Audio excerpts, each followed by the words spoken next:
Hello, it's Wednesday, June 20th, 2018, and as of this recording, I'm still depressed, but I'm not dead.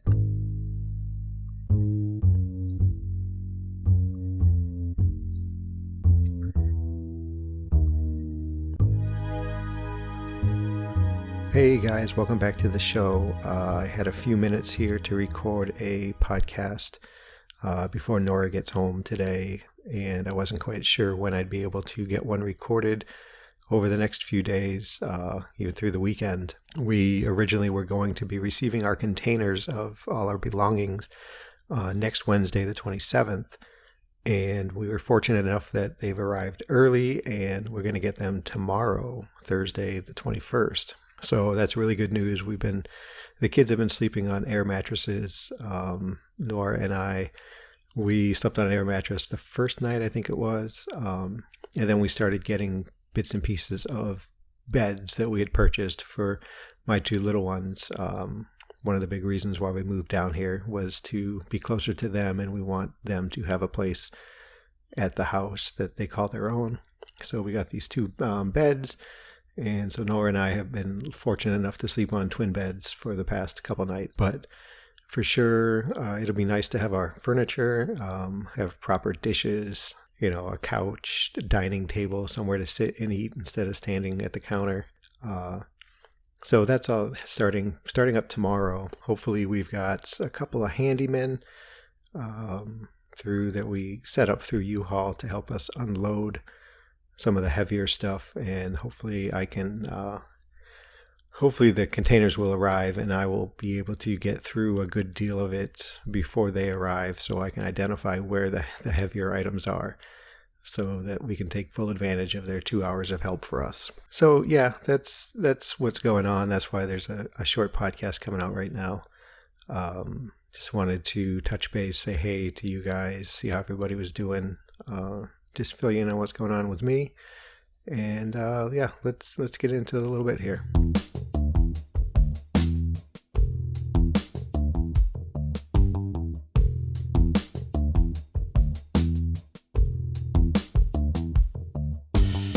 So I probably mentioned before, but I don't know. It's really obvious. It's really an obvious thing to me right now. But how important, how valuable routines are to my life. I had a routine in St. Paul with work. Days I didn't work, I would walk up to the bagel shop. After the bagel shop, after work, I would try to do some household chores, record a podcast, or, often take a nap. I was trying to get that routine to swing me into Planet Fitness, but I didn't quite get there yet. But it's very, very important to me, very valuable to wake up, and I would put my clothes out in the hall before Nora and I went to bed. Before I went to bed, she went to bed after me. Of course, early to bed, early to rise, and my clothes are always in the same spot. Pick them up, go in the bathroom, get changed, take a shower if I was taking a shower, just run a wet washcloth through my hair if I was not going to take a shower that morning, and start my day. And it was very comforting. It was very, comfortable, I guess, is fair enough, is all I really need to say about it. I'd hop in my car, go to the gas station where I could get my caffeine-free diet soda, maybe grab a bagel at the bagel shop on the way, or get the mapley goodness that was the Maple Persians at Super America gas stations in St. Paul, and head off to work. And it was very, very comforting to have those kind of routines. And I'm sure it is for everybody to have routines. It's nice. But it's very obvious to me how important they were to me when we got here, even when we got to my folks, that I didn't have my routine. I didn't have I missed the soda a lot. I was kind of spoiled with that, being able to go get a delicious, fountain soda. Now I'm forced to get it out of, 2-liter bottles, as I haven't found anywhere other than Panera Bread that has caffeine-free diet soda. And to be honest, I'm not that big a fan of Panera. as far as their breakfast bagels and whatnot. And I'm sure I love their cinnamony stuff, but I do have to be, calorie conscious. And well, I guess I haven't looked into how many calories are in one of those things. But it's not the same as St. Paul Bakery where I would go. Yeah, so like I get up and I'm just starting to get into a routine, but I don't have a place that I like to go. And I'm always up early. I've talked about this before, whether I go to bed at 8:30, 9:30, 10:30, 11 o'clock, I'm still up by like 5:30, 6 o'clock. So, in my mind, I go to bed earlier just to try to get more sleep if I'm going to be up at the same time anyway. So, I haven't started work yet, so I don't even have that as a, it's going to be a Monday, Thursday, Friday, Saturday thing. So that would be 4 days with a set routine.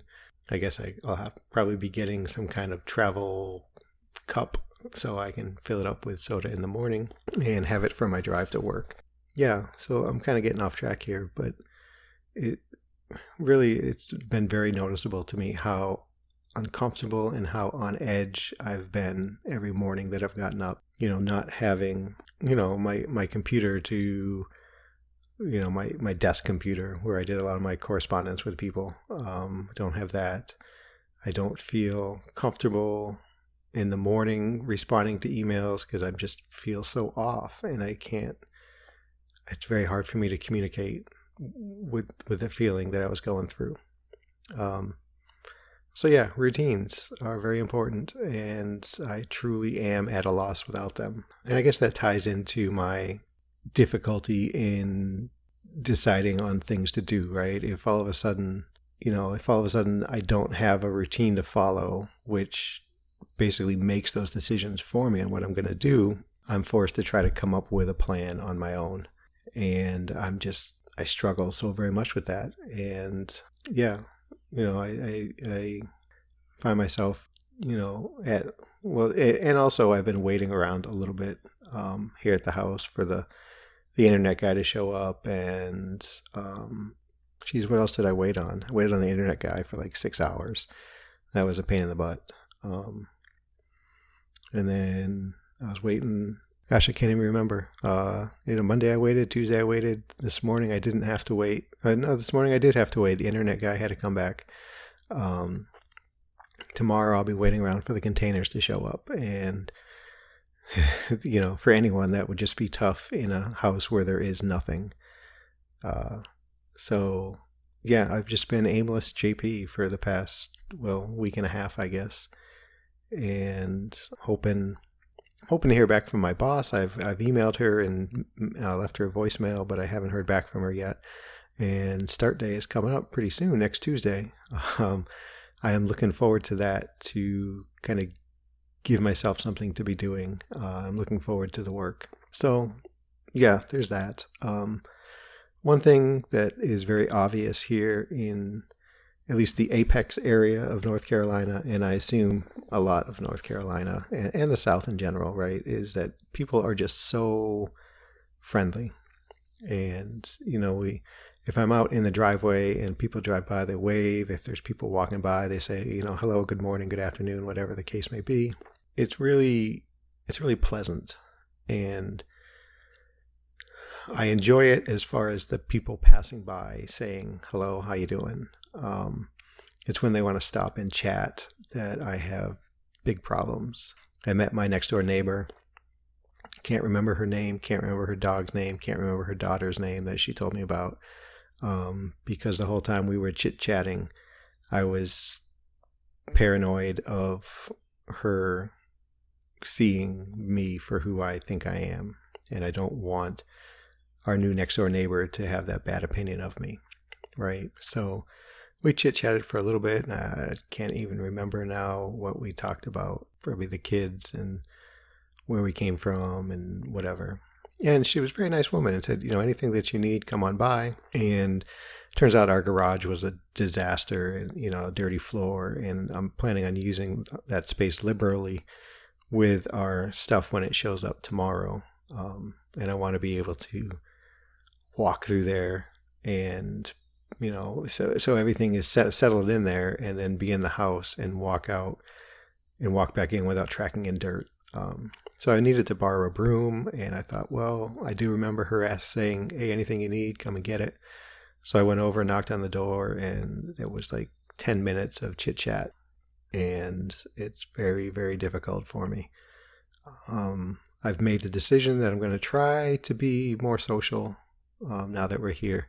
I hope I will be successful at it. I realize it'd be good for the family. It'd be good for me, to know our neighbors, to be friendly with our neighbors, to feel like we can go to them just for social things, or if we need advice or need recommendations on things. Like we need a pest control service. So when I bring I don't even know if I said it. I went and borrowed a broom, right?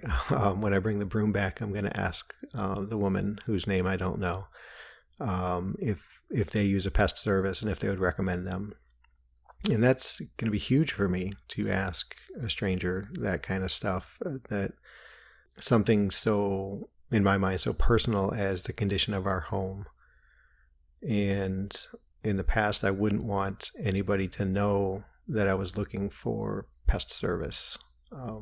Because, having pests means that, you're not a clean family, or, you're slobs or whatever. And that's just not the case. Well, it is a little the case, but at this early in the living in the house, it's not. It's just a factor of being in the South like we are. So yeah, so I'm going to be trying to do that. And one thing that's going to throw a monkey wrench in the unpacking is I had already made plans to go down and see my two girls on Saturday. Mo's birthday is coming up next Tuesday, and I wanted to see her before her birthday to give her a present and take her out to dinner, things like that. So I'll be going to Charlotte on Saturday, which really would be the first big stretch of time when Nora and I would be together to, tackle this unpacking chore. I feel a little bit guilty, a little bit bad about leaving the house for 8-9 hours and leaving the unpacking to Nora, and understanding how helpful the kids will or will not be. But yeah, if it were probably any other thing, I would cancel it, but I'm not going to cancel on my girls. Hopefully we'll get to have a little bit of fun. They have a friend in town, so it'll be 3 girls hanging out with me. We have plans to go to dinner, and maybe we'll go see a movie or what. It's supposed to be really hot that day, 94, 95 degrees, so I don't know what we'll be doing outdoors. But maybe we can come up with something.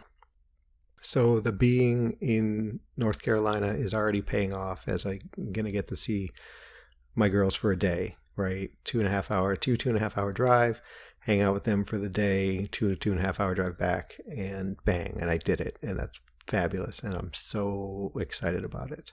So yeah, I mean, all the stuff that I was moaning about earlier, and I'm sure the other things, many other things that are going to be a problem, might just be worth it. We have plans for them to come up and spend a week and a half in July. That's awesome. So lots of stuff to look forward to, and hopefully I can keep reminding myself along the way that all the little struggles that add up so quickly for me, and kind of beat me down, and let the darkness back in, let the dark voices, the depressed voice say, this is just awful. You are just awful. Hopefully I can keep that at bay with the promise of seeing my girls. So yeah, I don't have much else for you guys this time. It's a short podcast, only about 15 minutes. I apologize for that. But I did want to get something out, let you guys know how I'm doing.